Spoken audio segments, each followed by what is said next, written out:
كان جدا مبارك يعني عنده حوازه كبيره ومهتم بها، وفيها زيتون ولوز ورمان وخوخ وما كل ما تتوقع بس.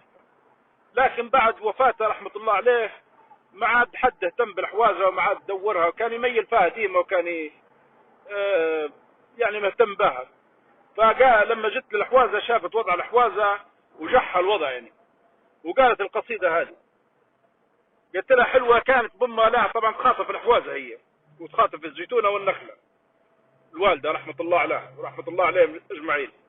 قلت لها حلوه كانت بما لها وساكن فيها اليوم بعد ما عاد جاها حلوه كانت. قلت لها وين دلالك يا زيتونه، وين بعد وين مهاجر، منين كنتي ديما مصيونه، منين فيك الخير اللي يسر. اليوم هاكي بحالة مغبونة غير اوراق ناطر، اليوم هاكي بحالة دونية دبلتي وطريق في منسية، وكان الحوش يفني رضية وكان فيه مبارك يزهر، وكانت ناس تجيك بنية وكانت سيارات تسر، توحشتي وبديتي كية وما عاد عليك مدور. بكي بالدمع ونوحي هيا وكنت في مركب وتكسر، اليوم كان اغصانك ملوية لا صيدك لا هناك مطر. بك يخدم بخلاص ونية وبيك يشيد ويعمر رخيها على الدنيا المفنية وما نباها، ويا ويل اللي يفرح بها. حلوة كانت بما لها وساكن فيها اليوم بعد ما عادي جاها حلوة كانت.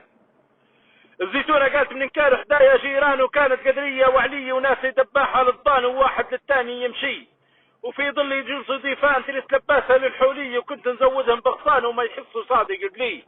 اليوم هاني ما عندي شان، كان البوب معمرني تريسي باعوني بمدان وقالوا لي ما تسوي شيء. لا راح لا فيك امان، فيك يقطع غبيري وحط البزنس والعدان وجهيوا بيها وخلوني نابس بالجهه.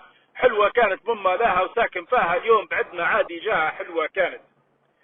النخله تبكي يا الاخوان علي ما عادش في عود، وكالت كيف يمر زمان علي ومولاي مفقود، وطماري هاي طشان وطريقي هاي مسدود. قلت لها كم فيك ما مرضي بحكم المعبود، وفكك من عبدة لوتان وكل شيء عليها مردود، حتى من روح الحيوان في يوم مسطر معدود.